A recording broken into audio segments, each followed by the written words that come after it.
care about turnovers. They will jam it into the middle. They'll play fast because that's their style. That's the amount of games and the style that Mike Daly won with at Tufts, winning national championships. And now look, Trevor Yeboah-Cody, the All-American's back. His second face-off ground ball wing win to start today. Yeah, Brown team with 3 preseason All-Americans coming off stretch of March. You just see the explosion by Devin McClain. So the first 2 face-offs have gone to Gunty for Brown, but not this time. Coppola picks it up himself, and he's on the move. He fires, but gets clobbered on his way in. Picked up by the preseason All-American keeper, Connor Terrio. Yeah, Terrio's really good. It's so solid. This kid can really play ball, and what a player for Devin McClain, who played his high school ball with Reed Caldwell at Westfield in New Jersey. Brown takes the face-off. They tried Scott Mackey in the face-off X, did the Villanova Wildcats, so that's a change they made from Coppola there, and it's been Brown and Gunty who have had the early start, taking 3 of the 4 face-offs, but Villanova. Actually, Skalniak, the midfielder, their best overall player, according to many. Devin McClain is their best player, and you see the difference with him on the field.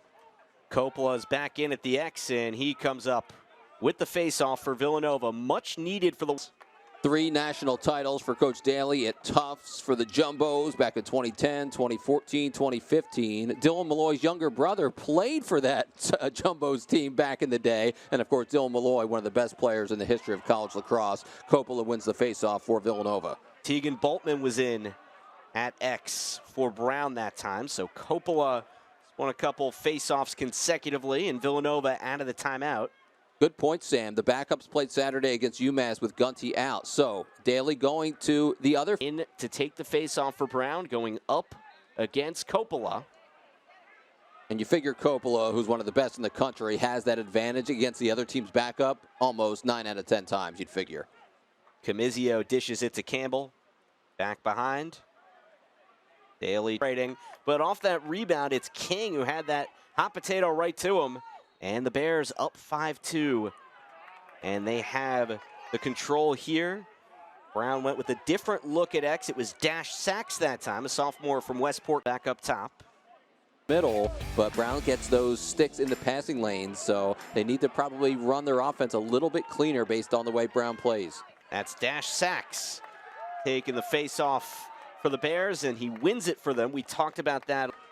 Team high and Big East high number 27 on the season for Pat Daly, the Villanova grad student from Shrewsbury, Massachusetts. Cats back with it, chance to cut it to 1. Well, the California guys making their scoreline. McClain with points on 4 of the 6 goals, 2 goals, 2 assists for Devin McClain, and a heavy hit levied out that time by Jack Shoemaker for Villanova. And the Wildcats try and pick it up here. It is Shoemaker to finish the job. Another California guy for Villanova. Wild pass finds its way to Licata, who will ease things up. Players all developing, Sam.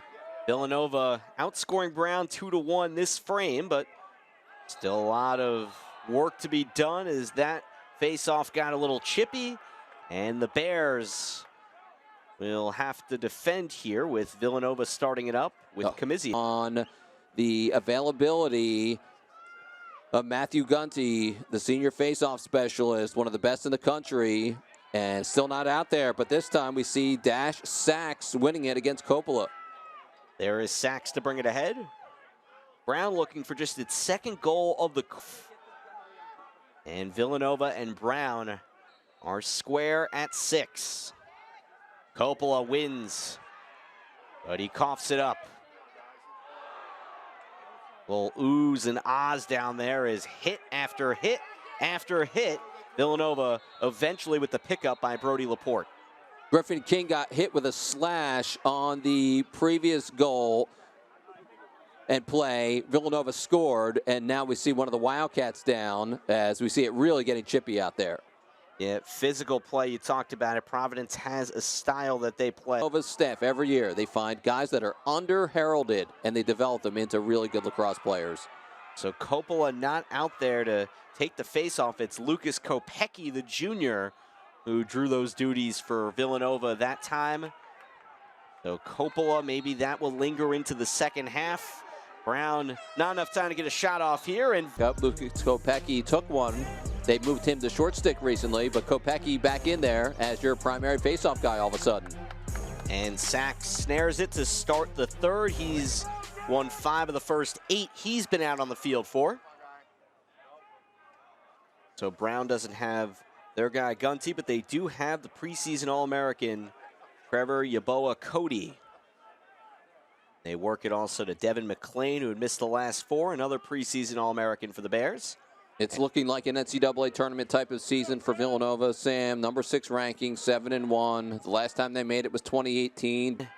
At X for Villanova, so the Wildcats might rotate until they find the right formula at the X. And Dash Sachs is going to continue in there for Brown. And Sachs, trouble with it.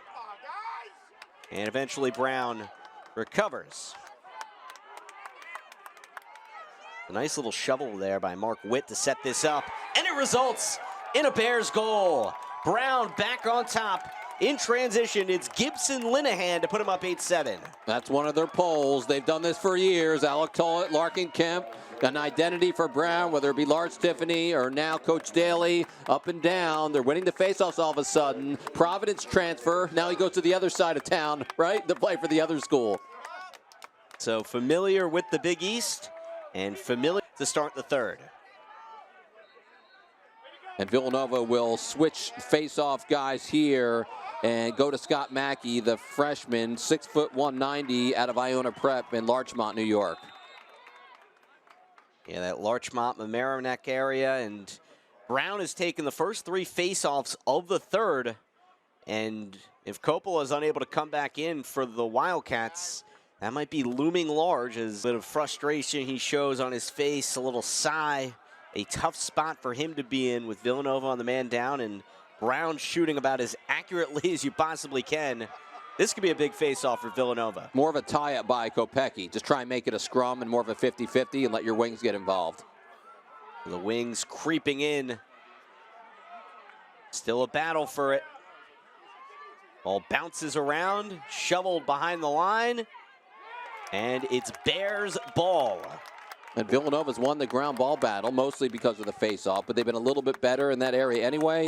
That's a big one for Brown. Getting in front for the goal. Brown with another one. It's Ryan Behrens. Keep the good times rolling for the Bears. Yeah, the short stick D-Midi stayed on that time essentially. A little bit unconventional, but that's Brown for you. They don't play like everybody else, and that was definitely fast and unsettled, and they're getting their specialists involved here. It was 7-6 Villanova at halftime, and we're 4 minutes and 11 seconds removed from that. Now, all things pointing to the visitors from the... See what happens. Villanova trying to get the face-offs under wraps. Scott Mackey does get that one. So let's see if the Wildcats can trim within 2. Against Tegan Boltman, so get your rosters out. Who's taking the face-offs? Yeah, it's been a mix of Boltman. Of momentum, as we'll get a peek at it here. Yeah, Paff lets it rip from about the 34-yard line right into the back of the net. Big time for the Bears. Owen Grant for Delaware scoring against Villanova's 10-man ride last year. Jack Kelly, the goalie, Team USA, scored for Brown against Villanova's ride back in 2016 when the Bears beat Villanova here at Villanova Stadium. Pick up for the All-American, Yeboah Cody. Brown looking for more. He's back today, his first game in a while. 5 unanswered in the third quarter for the visitors from Providence, Rhode Island. But he runs into a big collision. Tried to go behind the back, did Locke, but couldn't convert. It's February. 4 and 5 last year for Devin McClain, as you said, Sam, and having another big day, and they win the faceoff again. Sachs the dish. McClain lets it rip. Might have been deflected on the way in as Laporte got a stick up. Yep, it was Brody Laporte. Good call there, Sam, who got a piece on the early offense for Brown. So Villanova gets its first extra man goal of the day. Brown's got one itself. And it is a 4-goal game as much as Brown completely is taking command in the third. With the way Villanova can score, they can get back into this in a heartbeat, it feels like. And Villanova's Matt Campbell has 5 points of tying the all-time Villanova record. Sachs couldn't get that one by Vuitton, but trouble on the pickup. So it's on the move for Villanova's guys on offense. Villanova's face-off man, Justin Coppola, has not been in since halftime. And for more on that, let's check in with Tessa. I caught up with Coach Corrado when he was taking that timeout, and he was telling his guys, it's an up-and-down game. We've seen this all day. He says you have to take advantage on in this. That was on 2 occasions, and they've had to play from behind most of the day, and being unable to win these face-offs is not going to help the Wildcats. That's now 16 wins at X for Brown and 7 for Villanova, or 9 for Villanova. Check that. It says it's a man-down goal, but basically the momentum swing for Villanova. Back up 4 with 10:20 to go. Boy, you wish you had him against UMass, 1-goal loss. You wish you had him against Harvard, right? 1-goal loss in overtime. Had you had your big players, especially Devin McClain, throughout March, this might have been a different season so far for the Bears, but save their season, perhaps they can now. He nets the goal here, and back to a 3-goal game. Villanova's got to get wins on the face-off, but Brown cannot get too comfortable in this one by any stretch. 3 goals against Yale in what's Villanova's only loss of the season to get them a little bit closer, and because of the foul, Sam, Villanova will get the ball back as well. So there's finally a make it, take it. Cats cut it to 2. Campbell's 25th goal of the season, 5th point of the day. The Wildcats had a big run in the second half when they won at Brown in 2017, 17-15. And a major face-off win. Kopecky with the long pole. So nice little switch there. Villanova trying to find a way to win these face-offs since Justin Coppola went out with an injury late second quarter. He's not coming back in this one, and Lucas Kopecky getting some of the time at X for Villanova here in the second half. Combination of him and Scott Mackey haven't had it today, but a big win for the Cats as they try to once again